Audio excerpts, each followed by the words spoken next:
Greetings, ghouls, goblins, and glam monsters, too. Red from the dead. We're your Halloween haunted hosts, Drew the Drag Clown. And everyone's favorite glamour demon, Jackal Morose. And we're going to be excavating the latest episode of Dragula Titans 2. 2. To see who slayed with the Titanic thunder. And who should have stayed 6 feet under.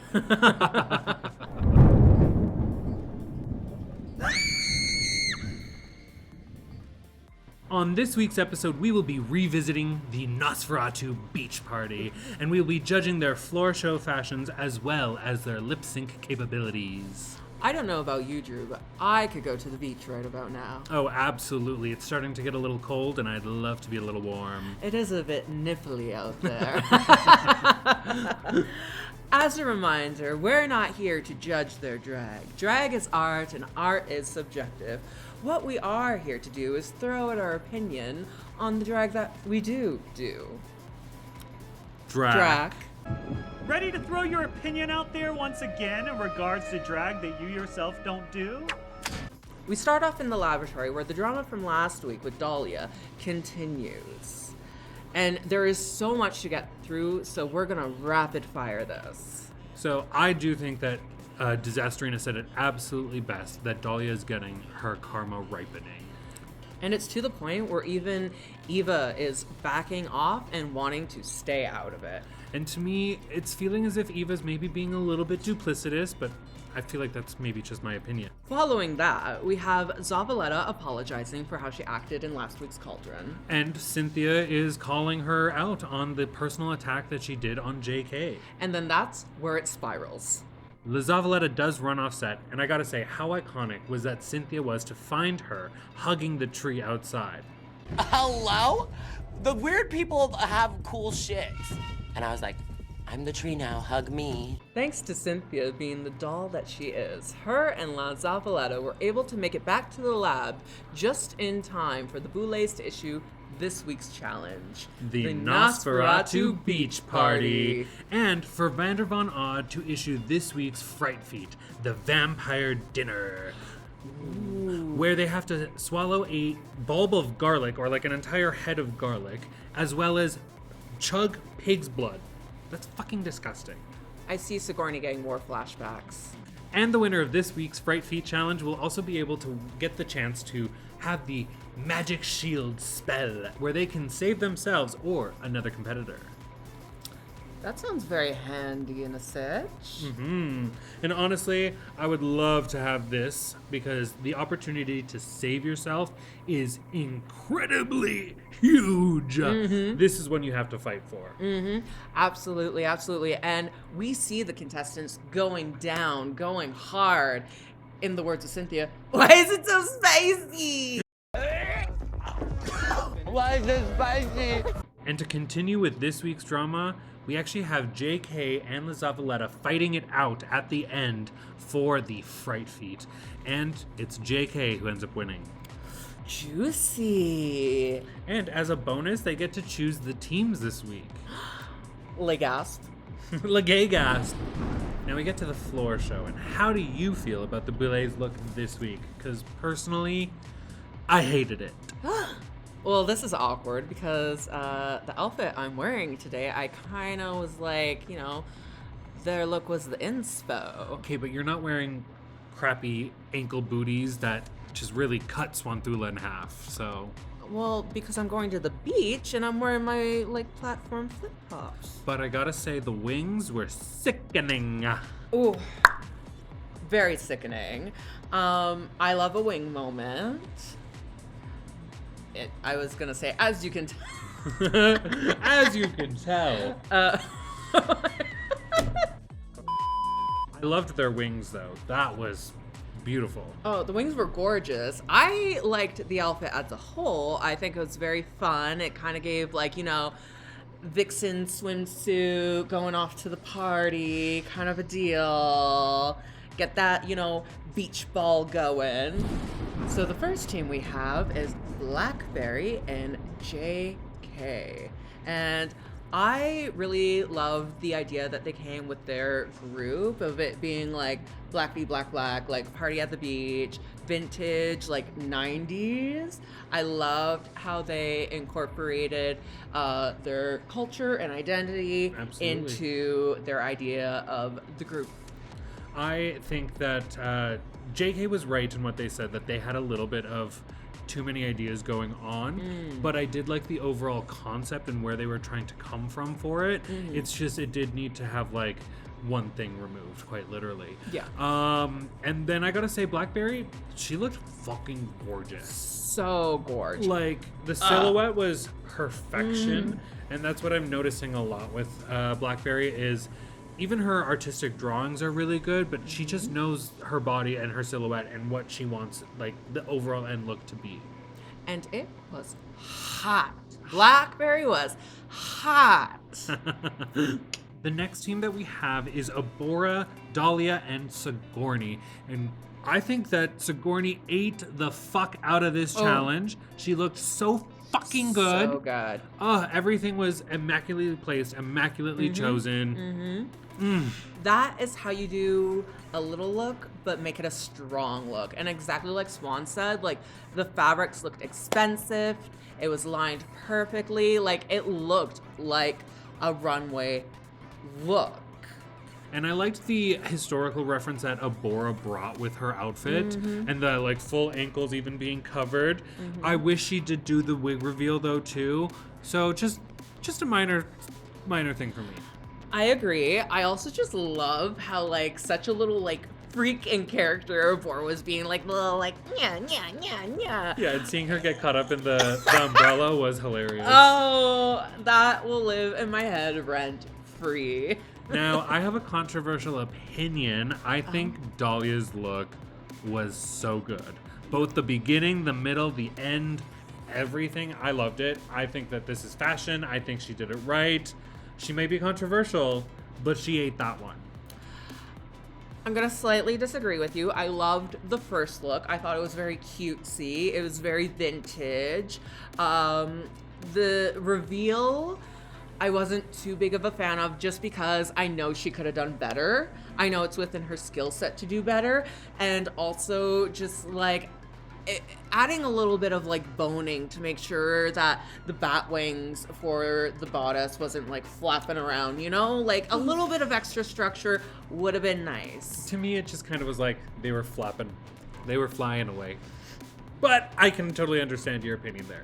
If there was a little bit more structure, it would have been sharp, it would have been clean. She could have ate harder than she already did. For our next group, we have Disasterina, Jaharia, and La Zavaleta.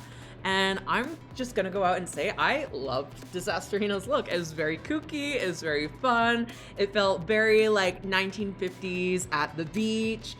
The colors were great, the patterning was like very smooth. All in all, it was a classic Disasterina look, and I appreciated it. It was a classic Disasterina look. It was a complete look. I just didn't love it. I also didn't hate it. It existed. It was safe. I'm okay with it. How did you feel about Jaharia? Now, this is where things go awry and downhill pretty quickly. This is absolutely the worst look in Dragula history, in my opinion. Actually, in everybody's opinion, it should be. Astrid Aurelia, the golden boot has been passed on, happily so. Yeah, I didn't like it. It definitely, like, it's a fun idea, but it just wasn't executed well, is how I feel. But I love Jaharia. Oh, I love Jaharia too, and unfortunately this was a little bit of a fall from grace from her. So it is unfortunate that she heard that and felt the way that she did later on in this episode, which, by the way, Swanthula going up to her and discussing that with her, like, even Cynthia Doll and her crazy kooky look, that was camp. But it was a beautiful moment, and I'm so glad that we got that. I agree. Like, Swan was mother in that moment. And Swan is mother, period. Period. Just period. We don't need to, like, say in that moment. Just period. Now, let's go to La Zavaleta, because I fucking love this look. I loved it before the reveal. I loved it after the reveal. There are nude beaches that exist and exist everywhere, and I think she ate that down. She looked like Nyohuru. The pussy was pussying. Kitty, kitty, kitty, purr. Meow, meow. And I loved a rhinestone pussy. You love a rhinestone anything. Hey. Clap that tea. And the last team that we have is Eva Destruction, Priscilla Chambers, and Cynthia Doll. Ooh, and I'm just gonna say, like, I loved the bodysuit that Cynthia Doll was wearing. Like, mama! It's so camp. The evolution from her alien runway to this one is... Chef's kiss. And it's also like a smart branding moment because you could have those two characters together on merch and it would sell out, I swear. Eva had a good look. It was Boulez inspired. I loved the mom bob. Yeah, it's cunty. I liked it. Right. Now, what did you think of your crush, Eva? I loved this. Like they said, it was like a Boulez look, but also the haircut, the bob, the angularness. This gave the other mother to me, and I totally understood the...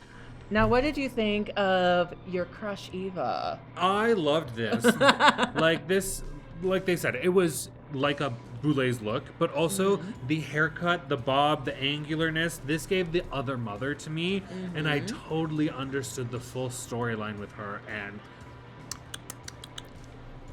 8. No, 8. No crumbs. Nothing. Clean. Good job. And then Priscilla's look, I love like the Elvis moment. I think is very smart. And also it had a camp to it, which really balanced out Cynthia and Eva. Absolutely. It was like the perfect in between. Yeah, I liked it. I don't have any negative things to say about it. I do think that it was a very smart thing that she did it. But yeah, it was a good look. Out of all of these lip syncs, which was your favorite team's performance? Ooh, I'm gonna have to say it is a tie between two teams. Okay, which teams were they? It would be Sigourney, Dahlia, and Abora's team. Okay, why? Because honestly, like, I was a fan of the choreo. Sigourney always gives a perfect performance, and the fact that Abora's wig kept getting stuck was so camp, and it also just sold that character for me. Absolutely. Yeah. And then the second team? The second team, I would have to say Eva, Priscilla, and Cynthia. Okay. And why? Again, it's like they just gave a really good performance. They were in their characters, and to me, it just looked like a flawless lip sync. Yeah, I gotta say, for me, my favorite team was Blackberry and JK. I think they had a really good storyline. They were very visual, and they had like a funny aspect with the Vamp 40. I thought that was really, really fun. You know what? I almost forgot about the Vamp 40 for a second. Actually, I changed my vote. You're welcome. So, Drew, Yes. who is your monster of the moment? Well, Sigourney just was hot. Like, Hot. she knew what she was doing. She had the proportions, everything, the right amount of cutouts. I just think that she kind of ate this one. But I also got to give honorable mention, La Zavaleta. T. Yes. Now, for you, who was your monster of the moment? Honestly, I think it's also going to be La Zavaleta. She ate. And I'm going to have to give it to Blackberry. I absolutely loved Blackberry's look. Yeah. I loved her performance. I loved the concept. Yeah. Like, Yeah. 10s across the board. Yeah. Third honorable mention for me too, Blackberry. They did all three of those people did fantastic. Fantastic or fangtastic? Fantastic. Now, who was your floor show fatality this week? Who did the worst? I'll let you go first. Well, my floor show fatality has to be Jaharia. I think it's a little obvious. We all kind of think that this was the worst look to ever be featured. And funny enough that the two worst looks were also on the Nosferatu Beach Party. So kind of funny, kind of camp. But yeah, I didn't love this. So sorry, Jaharia. I unfortunately am gonna have to agree. Concept, I actually kind of got the concept with the spiders because you know, you're a vampire, you awake from a crypt, you're gonna have a spider or two on you, you know? And fangs. I And- get it. Yeah. I get it. Right? Like, I feel like it could have worked if executed differently. Okay, T. So judgment this week for the tops and bottoms will be done individually, and JK gets the chance to cast the magic shield spell on themselves, which was kind of smart. Yeah. So JK is no longer a candidate for extermination. Was I before? And in the top, we have Eva, Blackberry, and Priscilla, with Blackberry taking the win, and it is well deserved. Yes, and now we have 3 weeks in a row where we have a black winner. We had Jaharia, JK, and now Blackberry. This is iconic. I love it. Great representation, divas. It's absolutely amazing, and also, speaking from someone who has booped and bopped around throughout the subcultures, Swirled and here, twirled. swirled and twirled.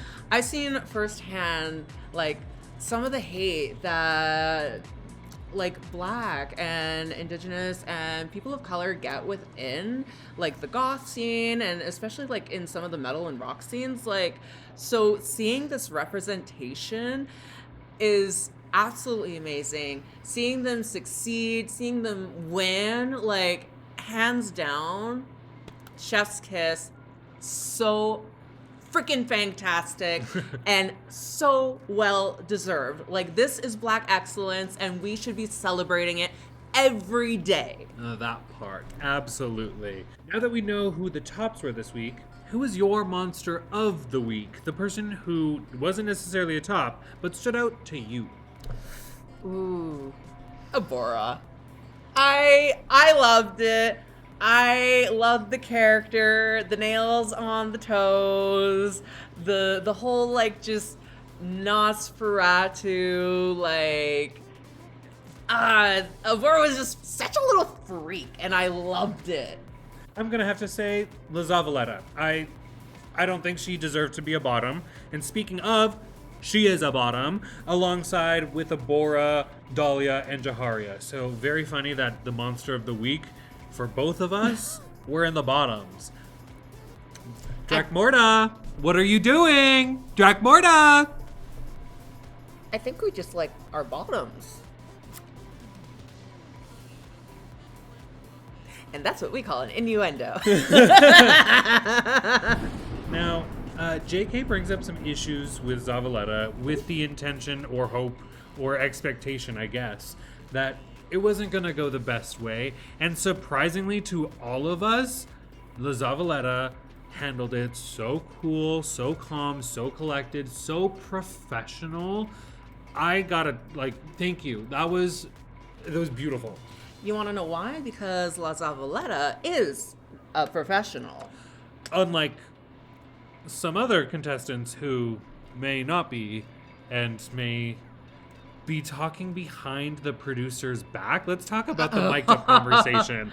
That was drama. That was drama. That was juicy. Like, that whole sequence of the mic and, like, Dahlia saying, you know, that she's being threatened with a wellness check only for Dracmorda and Swan to give her an intervention of, like, Hold no. up. I love that Dracmorda was like, well, everybody's here. Say names. Go off.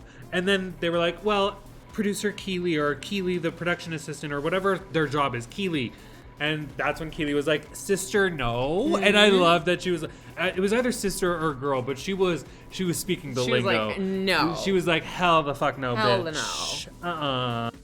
Honestly, though, Keely was so real for that. And then we have Dahlia coming in and saying that, you know, she's not doing mentally well, which, as someone who also has not been mentally well in the past, if it gets to a point where you are struggling to remember things or your mood is just all in all creating a not professional environment, that is something that needs to be evaluated and taken concern over.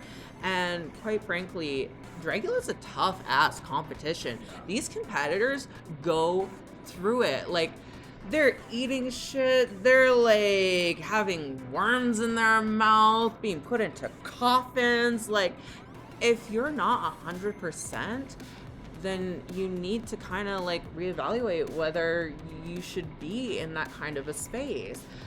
That being said, I really do hope that Dahlia gets the help she needs. I really hope that she's able to take a moment for her health and that we see a better and stronger version of her. Absolutely. And I want to shout out to production for handling things the way that they did. They did everything perfectly. Agree. But I gotta say, editing team, you shady as fuck. And honestly, that's tea. That is tea. And you know what? We're just like eating it up. Nom nom nom nom nom nom. Like the fucking Cookie Monster. So we get to the extermination, and yes, it is an extermination this week, not the ghostly gallows. And the 4 people must devour the vampiric meal, which is a feast of organs and meats and rawness. Deliciously disgusting. This is one of the few exterminations I think that I maybe not be able to handle. I don't know. I like my steak blue rare, so I think I could get away with it. So much so that you go to the hospital for it? Well, here's the thing. I would be very careful in what I eat and making sure I don't turn into a little gremlin. And listen to what production says is good to eat and not to eat? Yeah. Yes. Yeah. Yes. Yeah. Yes. Abora. Yes. Ooh. Oh. What do you think's going to happen with Abora? Do we think that she's going to be like medically like sent home, or do you think that she's going to be coming back next week? I hope we're gonna see her next week, because even though she did not exactly listen to production and went completely ham, I think the fact that she went as crazy as she did, just like eating everything in sight, proves that she wants to be there and she's willing to do anything and put herself in those situations to prove like just how much this competition means to her. Tea. Do I wish she was a little bit more careful? Yes. I was literally gagged at at the end there when it said she was rushed off to the ER. Like, holy moly. And then it fades to black, and we go to the Hellbound Showdown, where we have Loris versus J. Jolie for the Nosferatu Beach Party and lip sync. Ooh. Now, I'm gonna say I loved the prosthetics that Loris was wearing. Yeah. Like, it gave very, like, classic cartoony vampire. Yes, it to me kind of gave like the witches a little bit even. Yes. No, I agree. And, like, it was a fun look. I think if Loris had still been in the competition at this point, it would have been a safe look. Yes, absolutely. But Loris was going up against Jade. Like Jade, that was so sexy. Oh, that was so sexy. That was so hot. She knows her body. She knows. She knows her body. She knows how to perform. And this is what I was hoping to see in previous episodes. And I love that we got it. Finally, I yes, love yeah. that we finally got it. And she ate. She ate hard, no crumbs. Absolutely. And it was, did I mention it was hot? It was almost a shame for Loris, because now Loris is ultimately done with the competition, sent to the pits of hell. And I said it last week. I thought that Loris was going to make it all the way to the fucking finale. Mm-hmm. Like, Loris, your looks are amazing. Your personality is amazing. You deserve so much props and cheers and. Absolutely. But Jade ate you up. Oh. And you know what?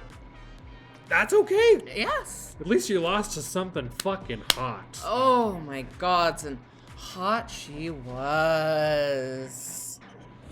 And now it is time for some Crypt Keeper comments. And we had a few comments this last week. Thank you to everybody who did like, share, and comment on the video. It really warms our black little hearts. So make sure you do it right now. Subscribe. Do all the things. We love it. Now, I gotta say, my favorite Crypt Keeper comment this week was from Tweed Buckel, who said that the co-host kind of reminds me of my real-life mom. Oh. Hi, Mommy. Do I still remind you of her? I look a little bit different this episode. Jeriana6727 writes, honestly, if Zava took off the hat and there was a big moment with that, she wouldn't have been in the bottom. I kept saying, take that damn hat off for a sec. Diva, you have a point. However, that would be changing almost the entirety of the look. Yeah, but if there was a fierce mug under there, and even if she did like a little tilt up. that would have been fierce. Mm-hmm. Thank you, Jeriana, one of our Thank local you. divas. Yes. And thank you, Tweed Bucol. Yes. I'll be tucking you in later. And that, my darlings, is this week's descent into Dragula madness. If you liked the gore, glamour, and gutting reads, make sure that you like and subscribe right now. And leave a little blood offering in the comments. And we might just read those Crypt Keeper comments next week. I'm your host, Drew the Drag Clown. And your co-host, Jackal Morose. Until next time, stay deadly.